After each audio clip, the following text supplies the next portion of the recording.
Na bête la cabine ma solo, il y a Arena. En 2025. Mais Bobeta. Bobeta. Non, non, 2025, tu construis déjà un mois de mois. Na pesa qui on a mois. Na pesa que tu Bobeta you Arena na mois de mai. Je te dis. Et là, tu es na mois février ici là. Mais na rozong en émission yo, je crois la semaine prochaine ou la semaine en 8. Na yebisayo que tonton Bems Batu Bazelaki pasteur Moïse Mbie na poto programme ya yu Arena yango. Moïse Mbie a Michael Jackson. Pardon? Moïse Mbie a Michael Jackson. Donc ça veut dire que tu dois annoncer à Batu, tu dois annoncer yu Arena na biso déjà, on peut annoncer ça dans début du mois de mars. Tu dois faire la billetterie na biso na fin avril. C'est là moment na potos. Zalaki mia. Tu sais que tu auras attaqué Zénith l'année passée. Avec tu auras attaqué. Parce qu'on est annulé concert à Zénith l'année passée. Alors annulé Zénith. Au moment qui élément na sala qui na yé, you Arena mois de mai, bois la calme. La musique gospel ou la musique dite chrétienne échange à cap. Et comment plus musique, il y a cop, il y a succès, il y a mongo, il y a Ozoba Momi. Oh, la musique gospel, comment mon bois Momi? Oh, la musique gospel, il y a un grand tireur. Oh, ça permet de la tête de combo. Moi, si on a musique chrétienne, mine dans la licang. Là, on aura quelque part dans Bandal, boy. Dans le couloir, on a Bandal. On a petit mine dans le oh, yéti. Il y a même des musiciens, de musiciennes chrétiennes au bas la gospel à Balamana Likam. Oh là là. Naebi, deux personnes qui ont cover mingi. Ils ont dit Emmanuel Moussongo. Il y a Sali carrière. Il y a Kanisi qui a un problème personnel. Il y a Sali carrière mobile na cover. Na conseiller Makabouté. Ba concert na cover. À qui na poto? Na cover. Na conseiller Makabouté.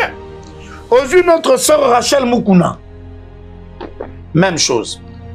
Or, tu as un cover par courtoisie. En principe, ça coverté. C'est toute une interprétation totale. Mais nous avons fait Emmanuel la cover.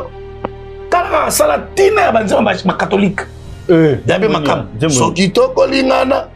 C'est là on cover. Vous savez mon sang. Et ça là c'est ça. Ya pas ça. Si voilà benzo mo vient avec ma cam. Wow. Tu vois un peu. Frère Emmanuel naye bissé sur aye bien goûté. Moi, j'ai calmé même des artistes qui ont voulu me porter plainte. Ah bon? Et là, le bango sera évité.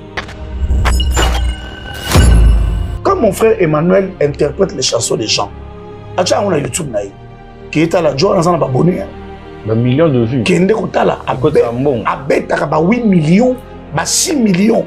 Si vous avez un colonzem, on a besoin de faire des et puis c'est vraiment ma cam. Mais on a 500 000 vues. Yes, je sais interpréter. 5 millions. Papa, Abetiango, 5 millions de vues. Moi, on a 500 000 de vues. Tam si on est cotisé à $1000, mais il est cotisé 10 000. Ceux qui n'ont pas ça, beaucoup dans YouTube, il y a frère Emmanuel Moussongo. Botala toutes les chansons qu'il a interprétées. Si vous allez voir le nom, exacté. Tu n'es pas de la new cola passé Moïse fort. C'est mon moment pas très bien qui est. Exacté. Comment ta chanson écrite ou composée par le pasteur Moïse Mbie, interprétée par ceux qui évangélisent Emmanuel Moussongo. Vous ne le faites pas. Na tout les questions en tant que bateau. Na tout les trucs ma mission sur ma interprétation mon abango. Frère Emmanuel P, on dirait côté moi za moi kada. Nze ma moto yembi interpréter ma moto. Écoutez sur les $5 000. Oh, tu as moi 500 enveloppes. Il fallait où dans un parti moutier, mais disque d'or et bimimbo, oiseau à qui a mon famille à Franco. Après, si on a disque d'or. Disque d'or, on a quelque chose, moi, fait tout, banim. pour abeta rythme Mario. Mais pourquoi bango kuto toloba ke bayibi parole de Dieu té? Bango toloba papa païen, bango toloba papa toi kisi. Mais à reconnaître eloko ya moto. Tango azui disque d'or na ye, ake kote on a famille à l'homme makiadi. Azui na mo enveloppe a pesi bango.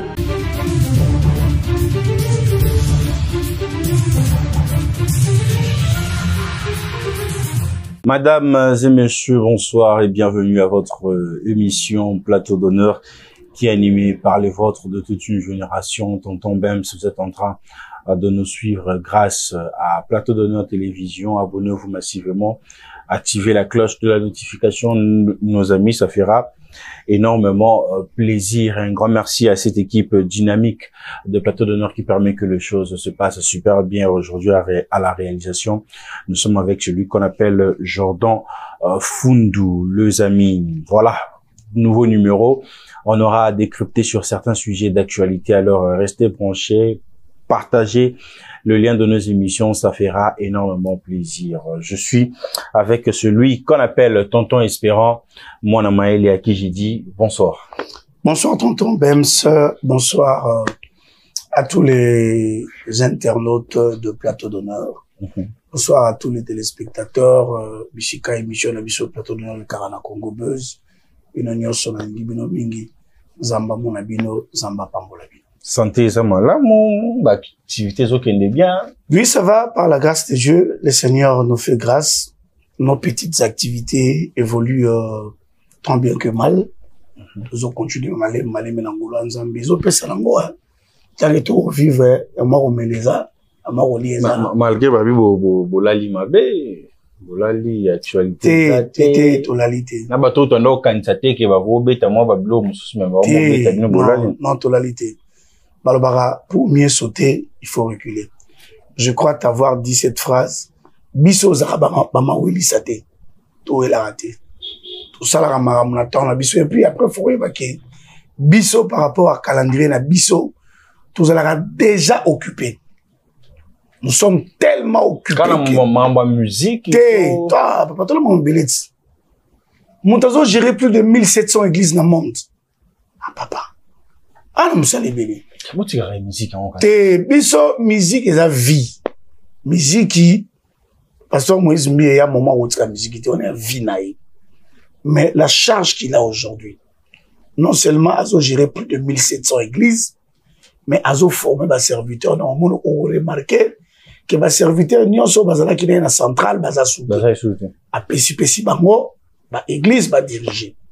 Ba paix, parce que bas eu temps, la formation est pas naïe. Maintenant, il est en train de former d'autres serviteurs qui seront encore largués sur le terrain. Tu vois un peu. Pour nous, aux Tito 6 à 2025, au Yoga, 3 à 4 000 Bethel dans le monde entier. Donc, nous sommes tellement occupés.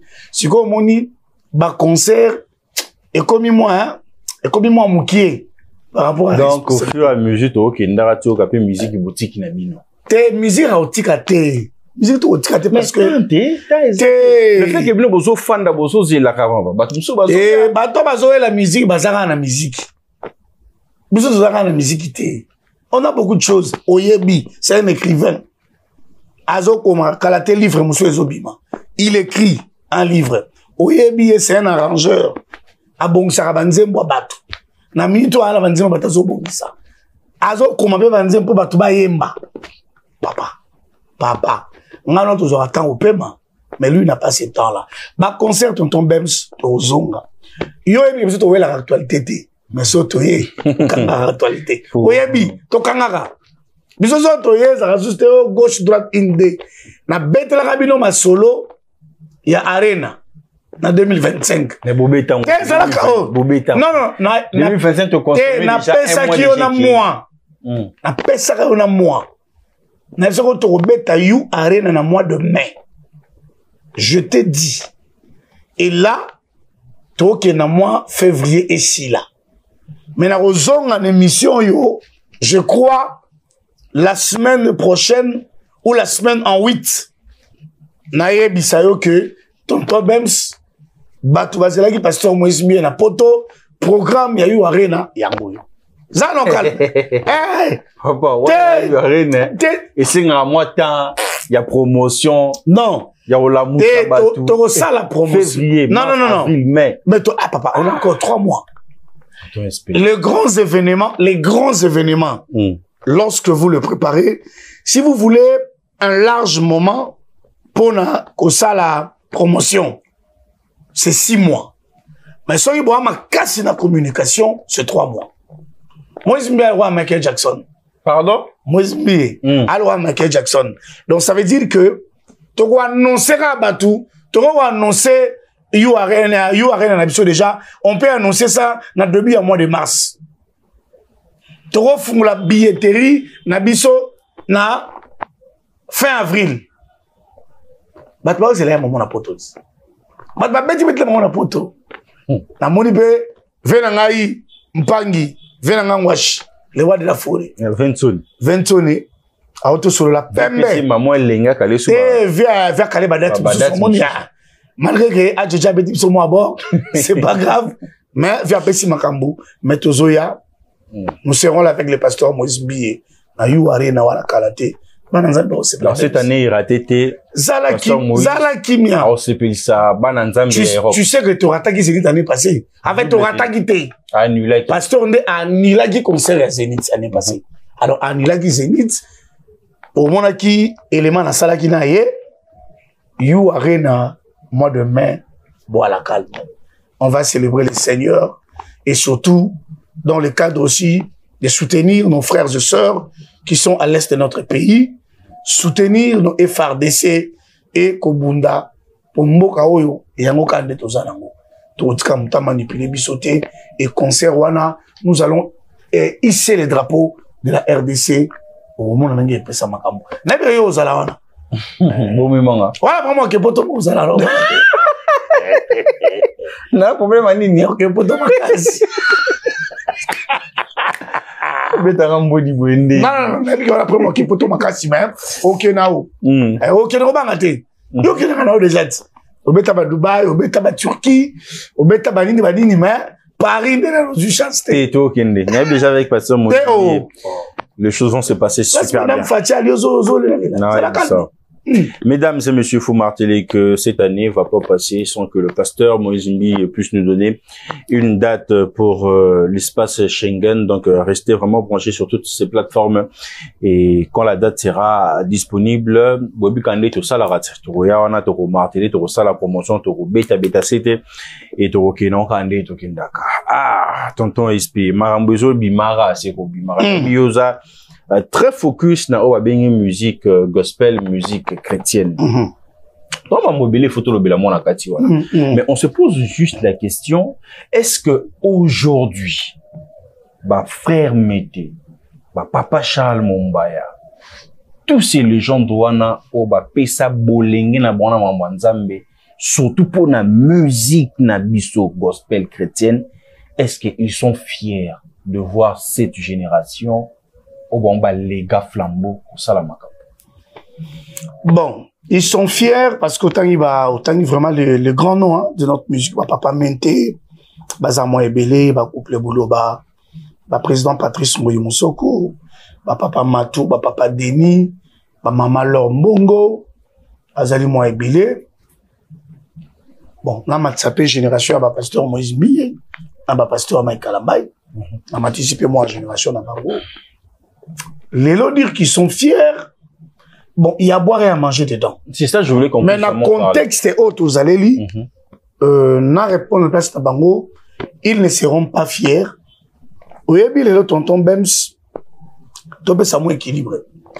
Papa n'a biso, maman n'a biso, bêta la musique réellement pour la gloire de Dieu. Pour la gloire de Dieu. Ça là, on a pour un bon côté. Ni pour un succès. Au moment on appelle les lots qui va vivre dans Bango. Et à vie à financièrement stable, bah danger par rapport à un solo. Mais ils ont gagné quelque chose. Mais bah ça là danger par rapport à Bilo Basala. Ils ont impacté. Malenge la place na bona likolo.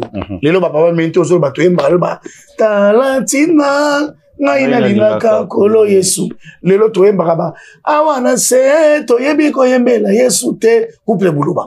Toyembaka olongola ngana boumbu. Ngana koki papa Deni. Toyembaka lelo bolingo na Nzambe. Elekeli ngaina motema. Tu vois que banze mon ezali sozo bêta. Tu sens quelque chose vraiment. Quoi? C'est Dieu qui t'est pas. En fait, j'ai cherché le monde, je l'ai trouvé dans l'église. Confusion, il n'y a pas Patrice. Et là, tonton Bems. Oui, mais que écoute sur les soumous. Oui, mais que banze ma bateau na yembi awa. Bateau sou bafana na barboé, a mais la bière. Et combien de moments où Bems a lobby? Nzembo. Non, mais la soubierté. Montre-moi c'est que ça a lobby. Papa Matou, papa Denis, papa Patrice Moussoko, soki nzembo na bango misato beta na matanga na binote, c'est qu'on a beaucoup fait la thé.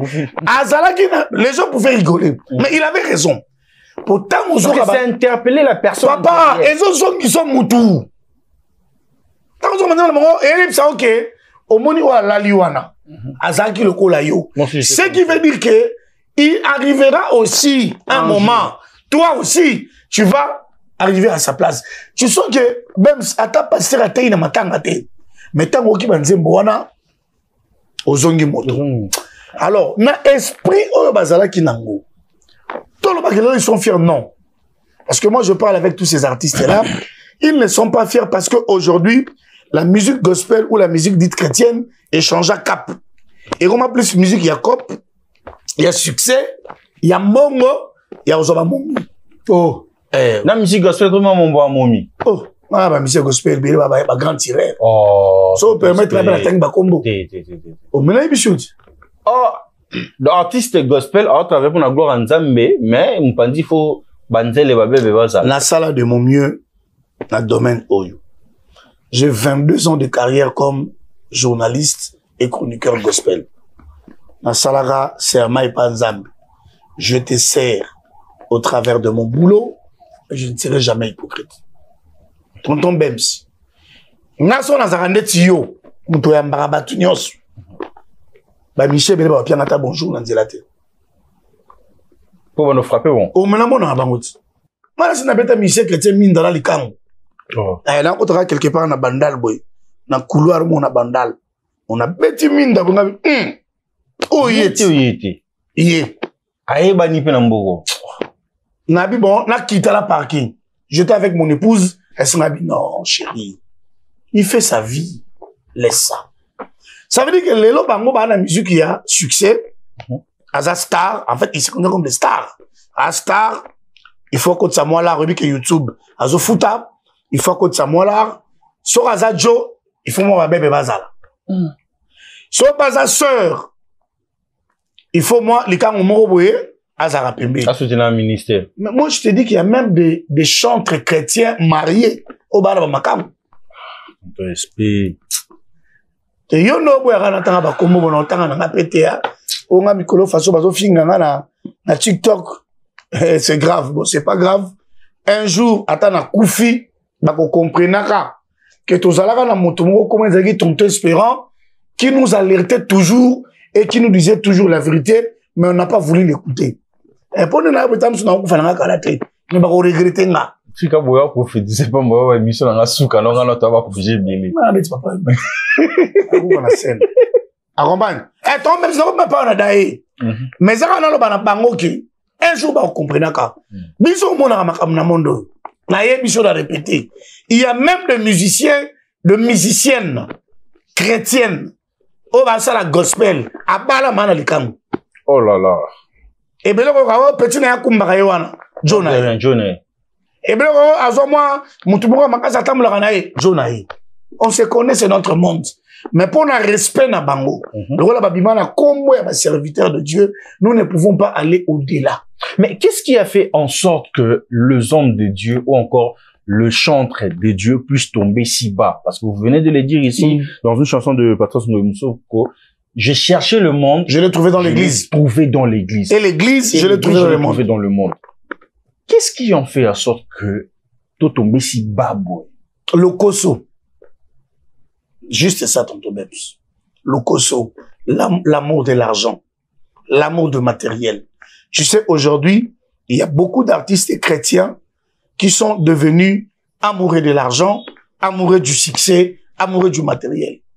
Mais la preuve, t'as la même bakar barmo le motambo lango. Toboite, barolo banango, tonton, or et argent appartiennent à notre Dieu. Nous sommes les co-héritiers du Christ. Nous avons besoin de tout. Oui, nous pouvons avoir tout. C'est bien. Parce qu'avant tout là, il faut se réjouir dans nous. Ah, c'est bien. Mais tous avons la méthode ni tonton Bems. Le problème, c'est la méthode.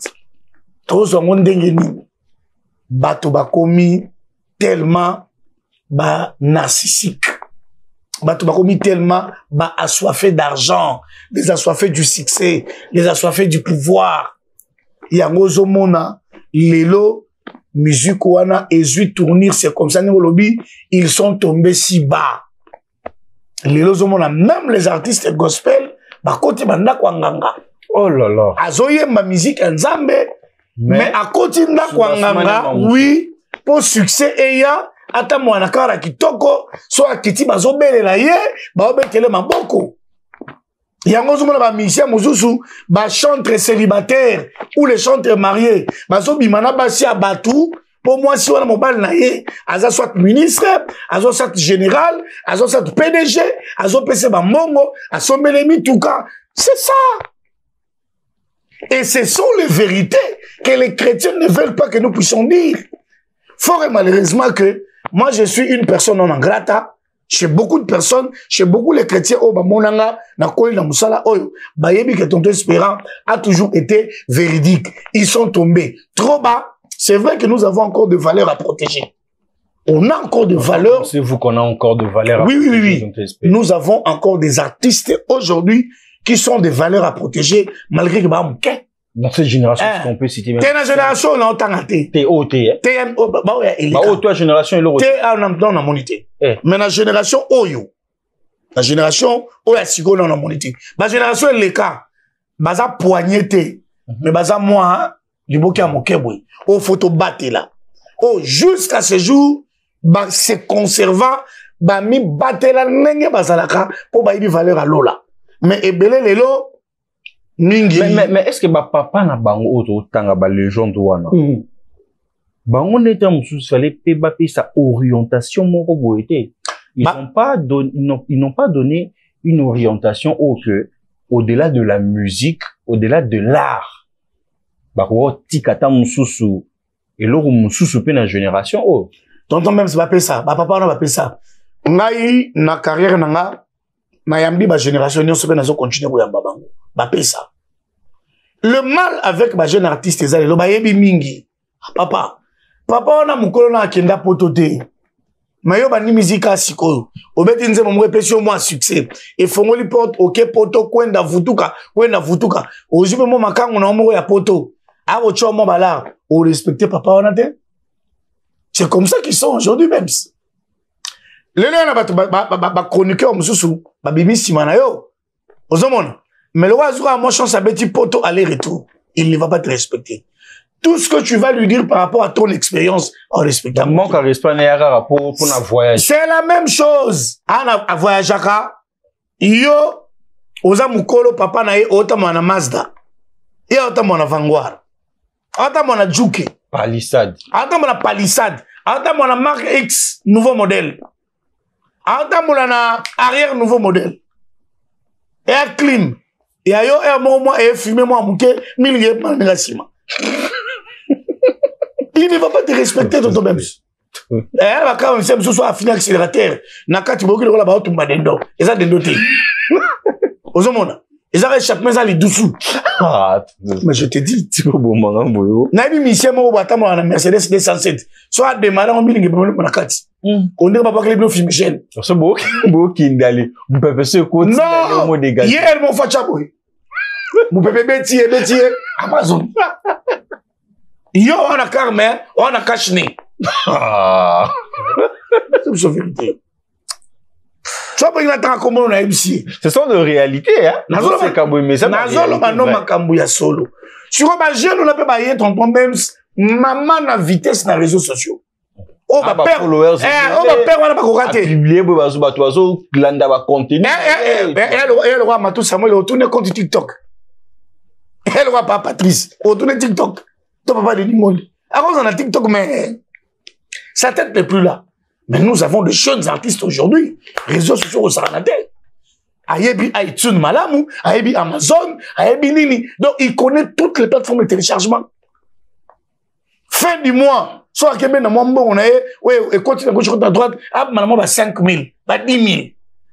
Mais yo, si go muto akala, ose la production à $300. Lui, il est capable à Kabelo 500. Est-ce qu'il va t'écouter? C'est comme ça aujourd'hui au Monique, bah père wana ba cause à la fierté parce que la musique gospel a été désorientée. Non seulement par rapport à la vision de Dieu, je sais que bateau spiritualité trop bakoloba, non seulement par rapport à la vision de Dieu, mais par rapport aussi à bateau ba légué clé. Ba légué clé, mais la clé a été laissée par des mauvaises mains. Et c'est comme ça. Comment l'utiliser la clé? Lobby, hein. Yo na kala ba papa otangi. Oyokaka ba on a sex tap. Attention internet des réalités. Baza pe na mangamba ba sala la lui baza parfait. Ba msupe ba bota pe libanda. Mais est-ce qu'au cas on a scandale? Mais toi là les combien de Michel Chrétien ba scandale? On dit que le scandale était géré parce qu'il y avait aussi des pères aussi qui étaient au-dessus de. Mais c'est parce que il y a un problème, voilà. C'est parce que ba nana bande ko respecter ba tata wana. Ce qui n'est pas fait que ces générations. Non, exact. Même sur génération ba ebelé. À l'époque, il n'y avait pas WhatsApp. Il n'y avait pas Facebook. Mais surtout, quand il y a infrarouge, on a Bluetooth. Mais aujourd'hui, on a tout. On a tout aujourd'hui. C'est normal. Banana bande koyoka. Soit quoi il y a mbeba, azoki na makolo tata. Tata, qu'est-ce que je vais faire? Aruba musicien, on a gospel, mais azalata l'église d'attacheté. L'église d'attache, c'est même le père spirituel. Le spirituel a raté. Tout n'est tata. Oui, quoi ça pichu monzate. Aux autres, il y a cher. Et puis, ça n'a tata moni monana. Tata moni monzate. Il y a mozo mona ma vue aujourd'hui. Parce que, à l'époque, Nengo Lobi, atakande matinga loba. Et, Bems Azali. Allo Bems. T'as un problème, nasa, nina loba. Bems Azali, t'es inspirant. On a des émotions. On ne parle pas sous les émotions. Vanda 3 jours, non, benga. Après 3 jours, à benga, Bems. Oh, papa, si ça va. Ah, ok, tu vois. Alors, si tu veux parler, vas-y. Mais parlez comme ça, comme ça, comme ça. Et akoyabe, ako respecter. Oh, balobi naï. Alobi pam pam pam assisi. Mais l'élo, c'est pas le cas. Life est matière. Il y en a matière. On y a tellement maman na live na TikTok. Et puis à Toki, à Tomboki. Mais puis après, vous êtes des enseignants. Vous enchaînez la parole de Dieu. Et quand vous comportez de la manière, il y a mozomo na l'élo. Même Batebele, bakondimela rassou ba serviteur de Dieu belé. Ngana modéra concert. Artiste à Mati. Na Mati c'est artiste à Badoyemba. Na ye na Vandi. Invité d'honneur na Ezaki Liboso. C'était une femme. Entendez de Rolanga Mobala Zoyemba. Est-ce qu'on a bien? Tonton Espérant. Boso la rane bien ngabi. Oh, la moutou ngabi. Aventurier. Oh. Ah, mouni na Zoyemba likolo. On a même moni pour Mati. Mais mon mi wana est bien. Tonton Espérant. Tu vois. Garçon. Aventurier. Maman. Moutou, serviteur la bien. Serviteur la nani. Tikako. Oui, quand on a loba, toi, on a concert. Tu imagines un peu. Tu montes, tu nous donnes la grâce que Dieu t'a donnée, mais il y a quelqu'un qui te boude. Cette dame a boudé, pourquoi? Je ne sais pas. C'est vrai, Billy, comme. Tu vois un peu. Donc, ça veut dire que, comme je t'ai dit, génération, yo, il y a à boire et à manger. Trop de légèreté. Ébélé. Ébélé, tonton Bems, tout ça, la hypocrisie, tout se voiler la faceté. Comme j'ai dit, moi, je suis chroniqueur gospel. Et ça rabat tout marambo na lobara. Ils n'auront même pas un tiers. Et oh, il faut la lobara. Donc, na soirara, les graines de poussière, ni na lobara. Un jour, paie-moi esprit, hein, pas tant que son appétit, moi, gagne esprit fâché. Na lobara, bem si yakali. Ok, non, bah. Tumba zamba. Eh, bon, mais surtout, tumbi zamba, monsieur, on les ralentit, fait sauter. Et si. Eh, monsieur, on y m'a pété. Oh, papa. Après, finalement, tout est papa. Moi, je suis tonton Espérant. On est écouté, je ne me vante pas. Ma monsieur, tonton Bems, allô, matière yangoyo. Les totumbara ye. Elle a tombé de carrière de Koufi. Mais parce que quand même, Banzem, on avait ça là-bas, Nzambe bien. Attends, on a nos combats. Banzem, ça l'a bien. Est-ce que Nzambe est venu à la carte? T'es Nzambe à cause de ça, les CP, banini, mais contenu à musique, c'est autre chose. Vie spirituelle, en même temps, c'est autre chose. Même la Bible dit que l'homme ne donne que ce qu'il a. Siko, il y a recevoir sur soi l'inspiration en place, nous sous quand on peut ça ni dans l'église. Ce que j'aime, c'est chez Dieu, la Bible dit, Dieu fait grâce à qui il veut. Ça, c'est la Bible. Zamba sala kangulu na moto et alingi. Mais Bible définit te état d'âme ya moto wana. Ça veut dire que Zamba est capable d'utiliser n'importe qui. C'est ça l'avantage chez Dieu. Zamba kozwa Bems au prophétiser pour n'andiro na zo filmer biso. Et ça tombe juste. Nzambe utilise dans moment parce que grâce à Nzambe équipe a tout. Ozomon. Oroza po beta musique Nzambe li wa fa quoi? Wa fa quoi? Wa mtu bmana ba sebele, wa mtu bmana mbali bele, wa mtu eskoka ba Nzambe yebi. Mais ayebi que message on a comme ça. Pour message on a comme bien il faut Bems. Il va t'utiliser. Il fait grâce à qui il veut. Il t'utilise au principe message correct. A utiliser pour Nzambe pamboli batu. Mais yo mwe pamboli ote. C'est comme ça que Dieu est. Côté wana, ngana tele mena ngo tele makanisa Nzambe te Nzamba za bongo. Papa, ngana eba monsieur abeta banzembo Bems. Soka zo yemba yo fukami ozolela. Nzamba ça. Mais en a vie pour lui. Il a une vie sale. Il couche avec des femmes à tout moment. Il couche avec des hommes à tout moment. Mais ce qui a bandi koyemba. Naba sipé. Je t'ai dit, il y a des chantres mariés qui sortent avec les hommes. C'est seulement parce que nous ne sommes pas autorisés à dire certaines choses à la télévision. Mais si nous les étions, nous l'étions plutôt à l'agir. A gagné, mais. La muka na tongo. Na betika 3 coca gagné. Na bika bem siaka. Mais on ne peut pas le faire parce que nous sommes les enfants de Dieu. Nous protégeons les nôtres. Ngalep sarabago, biso bomba saleté na bino. Tout bomba saleté na bino. Et on a toujours mérité respect belé par la bino. Faut vous respecter biso makasi. Biso peut respecter mais surtout mon rôle nga 22 ans de carrière. Na moni bato ko ya na musique, ko botama, ko évoluer, ko comme niveau ba komi. Il nous faut beaucoup de respect parce que beaucoup nous les protégeons aussi. Voilà, tonton Espérito, la deuxième partie, Jup Nathan et Belé, Camille Toro qui est 30. Affaire cover. Tonton Espérito, on s'acharner à la personne du frère Emmanuel Moussongo. Nous saluons. Babi, façon au s'acharner naïe, on se pose la question, c'est un péché on ça la cover ou c'est un péché qui artiste ça a construire carrière ne mon malabandi mbabatu. Est-ce que d'abord ça cover ça bien tout ça mabé? Et ça cover ma bête. Et ma bête mais il faut te comprendre d'abord définition à mon cover. Au biso ça les ba coverté. Et moi beau tsepso masumo belé. Merci parce que vous soulevez ce sujet très important. Batu ba comprendre kinga parce que comme on est qui ma bien frère Emmanuel. Il y a frère Emmanuel Abenga qui même il a même appelé mon artiste dont je suis manager le frère Christian Olongo. Je te salue le fils de la réserve. Et quand ma cover au photo le belango. Ya ngone pinana ngone au moni ko ça la cover les a fauté et a fauté. Mais n'américain qui peine à se ressourcer, tout dans se sourcer, n'ata la cover et lobby nini. Tant on a dit balobi n'angai que cover, c'est un morceau, non eteni, ndambo. Yanzembo déjà et mami na motomosusu, mais motomosusu azui yango, azui parti moko yanzembo wana. Asangisi inspiration. Voilà. Ayembi yango soit nenge mokolo nango ayemba yango soit apesi yango moi modification. Na luki bande kwa poto basala makambo tali musique o balekinga na mayele balobi nanga tonton espérant cover bapesaka moi minute ya partie. Ça veut dire la partie que tu dois chanter et qu'on les 1 minute t. Oh.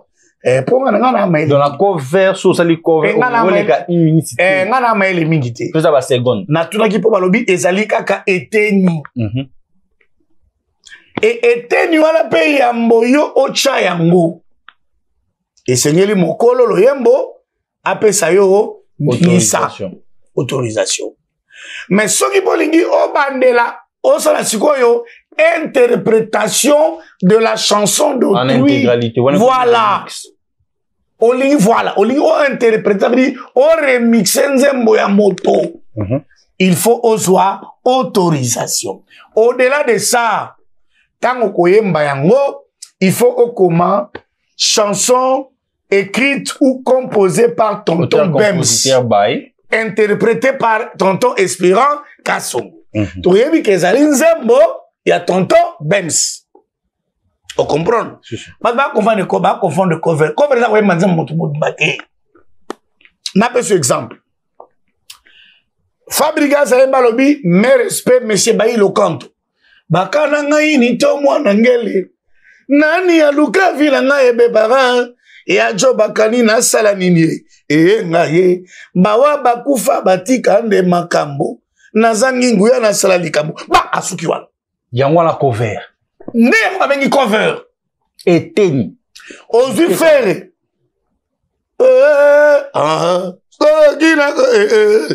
Azuba timbre instrumental ya Venabiso Pepe Kali. Ozu Fali Poupa. Non. Mabina banana da. Azuba parti. Ozu même na jaloux. Madino. Na instrumental. Na souka pa lobi. Apesi bango loku. Alobi grand maître Luambo et Madilou système. Ce qui n'est pas le cas avec le gospel. Ozomona, nazo memo malebe na ba, na biso bateau ba. Faut pas appeler ça biso du tout. Orientation, ils ont des bas chrétiens, mais bango ba ça la ngote. Ozomona, ça c'est ce qu'on appelle cover. Ozui, générique mon abi à Félix Oisé quoi. Baboira ba crier avec musicien, nyonso. Des fois c'est pas ça là. Mais bazo ba générique ba touté. Bazora raba ba eteni nde yango cover. Na solo la bandengo la bi o. Oya bino za so converté. Oya bino komi kop mususu. Ngala yebi Manu Dibango. Alia Michael Jackson Mbongo. Kaka pona umusa moi parti wana kaka. Michael Jackson a foutu la ba million. Donc ce lobby to ki na mambo wa cover so babi ki ba artiste ba telemi, ba artiste ba bando porter ba plainte. Eko tala eko inda, eko ba te bele ba tika musique. Oh papa. Dans le bel sujet oyo. Naebi 2 personnes ba beta cover mingi. Ils ont déronanga Emmanuel Musongo. Ya sali carrière. Oya kanisi ke na un problème personnel na ye.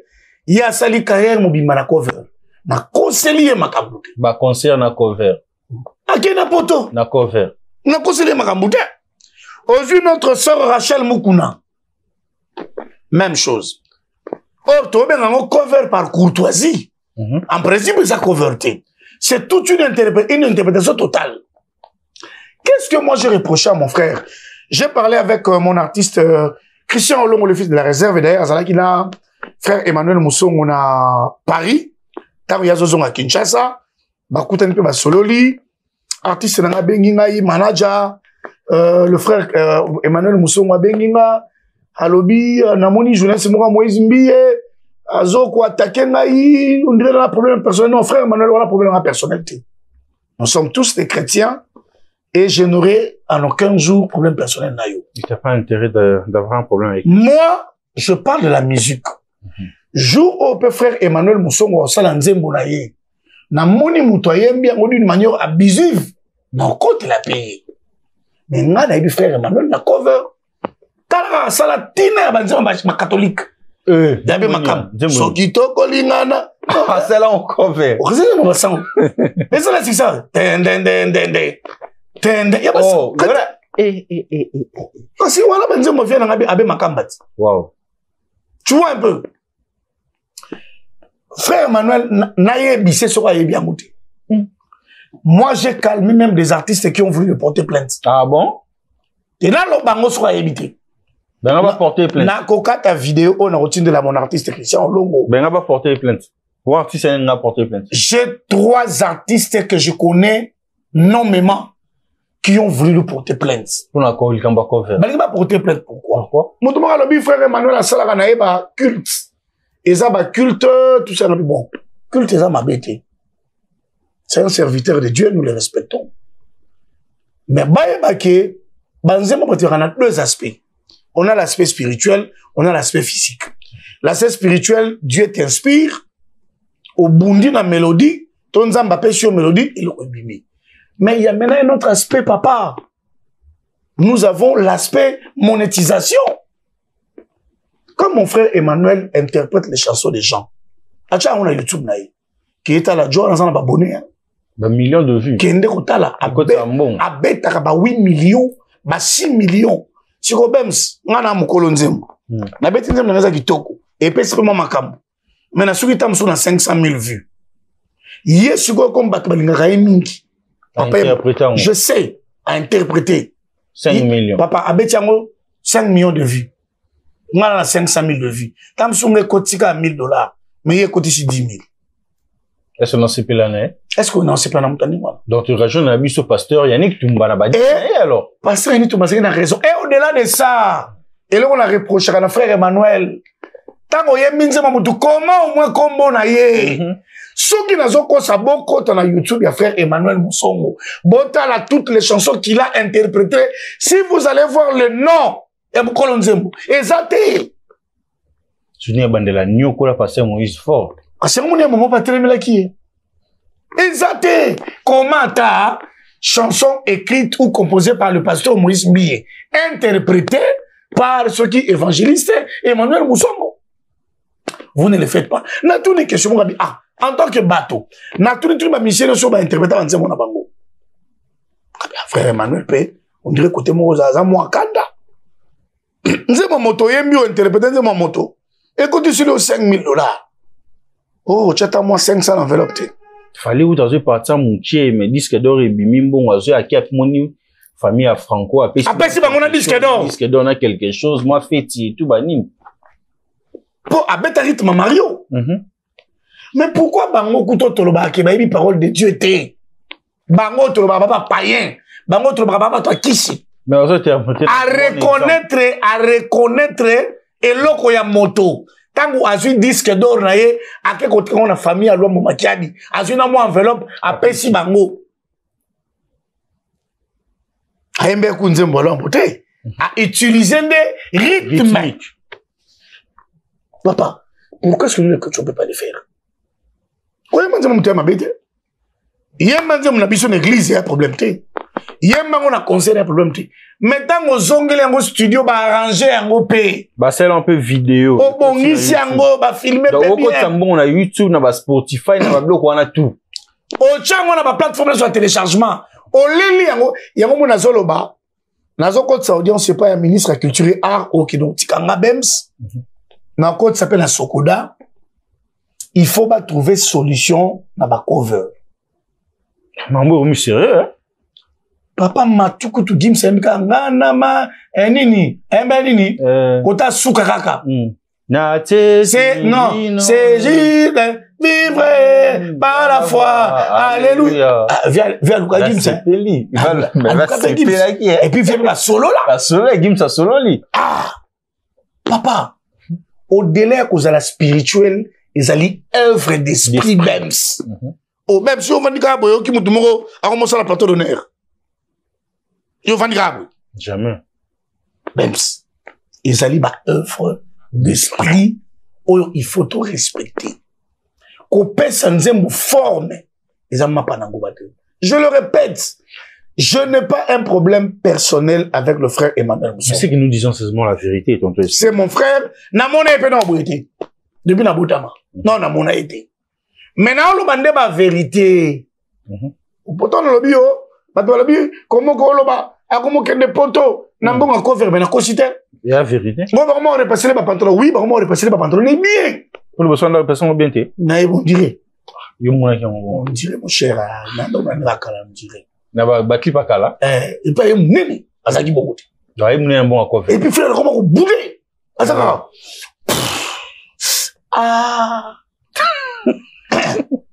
tu vois un peu donc problème personnel tu as des problèmes ezali oyebi que ça et ça la patient na mona nzembo sœur moko boye na yeba te ezeki nzembo na ye nzembo wana abimisi yango esala kaka 2 mois basali yango cover na ça un cover sœur Rachel cover mba moko ba beti mo cover siko muta cover pesi makambo na cover mati mais yango mo nzembo original siko yo taka pesi makambo et sali promotion makasi ya muto yo asali cover oh après le moment version je c'est wa ibi nzembo serwana nzoka serwana ne ayembi nzembo ya serwana siko sero yemo na tali ba vue na ye na mona ser na 11k mukolo nzembo na yeko tala siko o interpréta qui 1 million ndam wow et puis c'est aussi sur YouTube besoin de YouTube pour ça quelque chose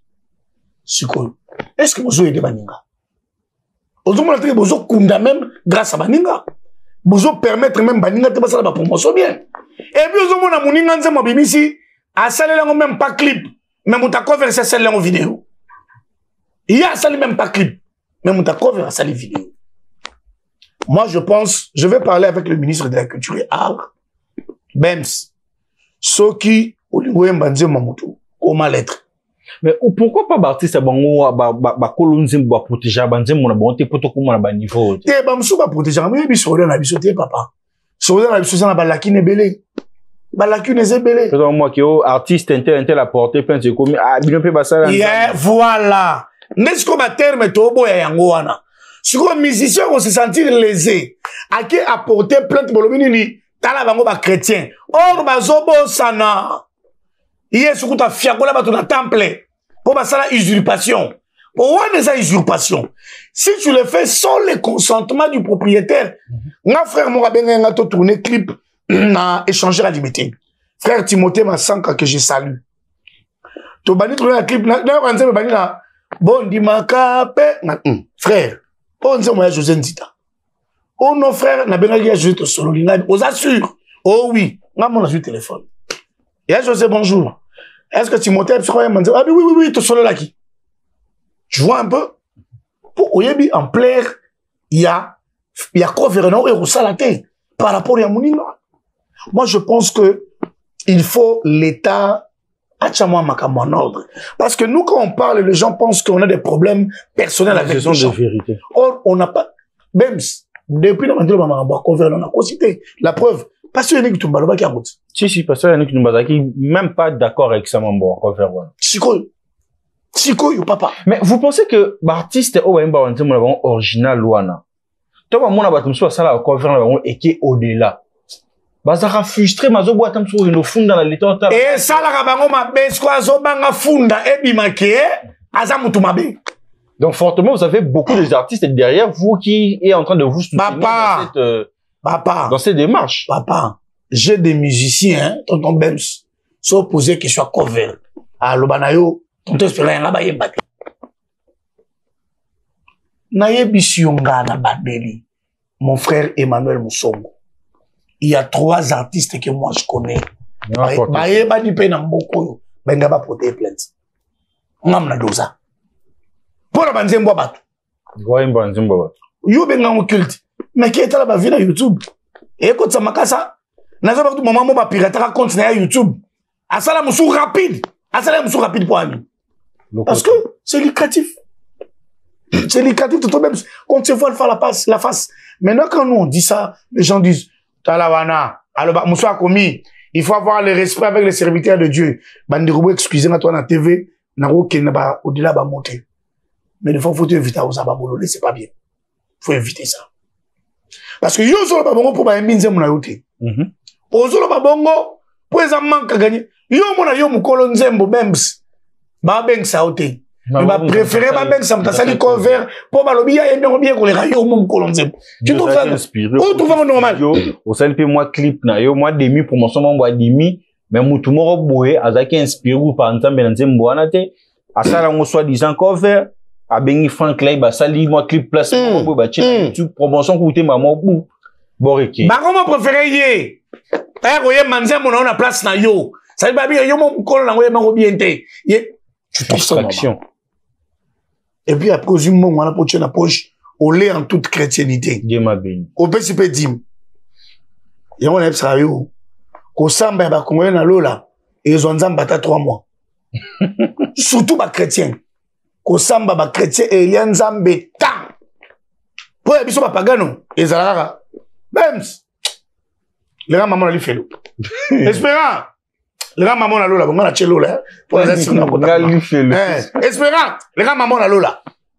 Tu vois un peu. Les chrétiens ne sont pas beaucoup. Les chrétiens, je n'ai pas dit tout le monde, mais beaucoup de chrétiens, la plupart ne sont pas vrais. Et ne pas être vrai, il y a un monde, ils ont ça là qui, tu vois, la vie rebellée. Bon, l'espérant Kassongo, qui vous rappelle à l'ordre, qui vous disent la vérité. Je ne suis rien. Je ne représente aussi rien, mais écoutez ma voix, ça pourra vous aider. Comme quelqu'un avait écrit, si tu as un conseil comme Tonton Espérant Kassongo, tu vas aller loin. Donc, ma sola ba cover, on a vu que tu vas Tonton Bem Silelo. Tu aussi ça moté. On a non comme ça, on a souka. Pourquoi tu bandi marambo? Qu'est-ce que tu bandi? Non, c'est ça moté. Tu bandi. Oh, yembinze mwa batu. So sengin zelate ngana yao na wala na na YouTube na yo na za ko estime be mbongo eko tsapo na yebi na talipa mukolo nzembo so na moni ekende mote na pesi ba avocat et bon place dans ça la rager les avocats après va mon cher porter plainte toke samba l'état qu'on est taliété au pasteur au païen pas l'état taliété nini au droit d'auteur. Il y a un moni tonton Bems. Il faut industrialiser musique na biso. Il faut tout numérisation. Il faut tout comme là-bas ivoirien. O yembi nzemba mutu na benge. Bachio maboko o futi mutu wana mbongo na ye. Eza lisu mute po yeso afutaka mpaka. Ozomona. Jésus a payé l'impôt. Si il savait que c'était mauvais, il n'allait pas payer l'impôt. Du fait que lui-même, Christ, qui est notre grand frère, qui est notre maître, qui est notre chemin, la vie et la vérité, a payé nini l'impôt. Pourquoi pas Bisso Bikela Mounaye? Pourquoi pas? On va continuer cette affaire des covers jusqu'à ce qu'on va trouver la solution, jusqu'à ce que j'aurai la paix intérieure et extérieure. Mais pour l'instant, frappe n'allait. Mesdames et messieurs, nous sommes à la fin. Tonton Espérant, merci de nous avoir été de notre aujourd'hui.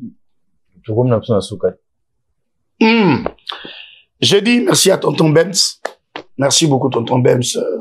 À chaque fois, ça me fait plaisir. Ça prouve à suffisance que mon salato salaka, bakbayo ango. Et puis, merci d'avance, Nabato va commenter. Un grand merci à toutes les personnes qui aiment Tonton Espérant. Un grand merci à toutes les personnes qui me suivent. Un grand merci à mon boss et à Momo, la réserve de l'Éternel, le pasteur Moïse Billet. Un grand merci à Madame Fati, la patronne. Nazoa na passeport kalaté. Pour il faut na bouger moi mon quai. Nana que non moi poto, moi mon sous le bosso Bems. Il y a zéla moi mon quai. Il y a aux moi visa à Dubaï. Il y a la délégation. On met ça à Dubaï qui est à Dubaï. Moi à Dubaï. Un grand merci à toutes les personnes, à ma conseillère principale, Madame mon épouse, Madame Nesline Mokangi Kassongo, ma très chère épouse, que je te bénisse, et à ma fille, l'aînée, la yaya de tous, elle a fêté son anniversaire hier, et à grâce Manda Boukiesi Kassongo. Un grand merci à Yashilo, Shilo Kassongo, je t'aime beaucoup. Un grand merci à mon bébé, Miriana Kassongo. Bino nyoso bolinganga Zamba Mona Pambola Bino. Un grand merci à mon frère qui était derrière la caméra. Zamba Mona Pambola Yo. Et un grand merci à plateau d'honneur. Je crois que on se retrouvera dans le numéro Mossousou. Voilà, mesdames et messieurs, nous sommes à la fin de cet entretien. C'est un réel plaisir de passer ces super bons moments devant vos postes téléviseurs. Abonnez-vous massivement. Activez la cloche de la notification. Ça fera énormément plaisir. Un grand merci à Jordan Fondo qui a permis que cette émission soit réalisée. Mesdames et messieurs, quant à moi, je vous dis bye bye. On se retrouve à un prochain numéro et restez connectés sur Plateau d'honneur en général. Merci.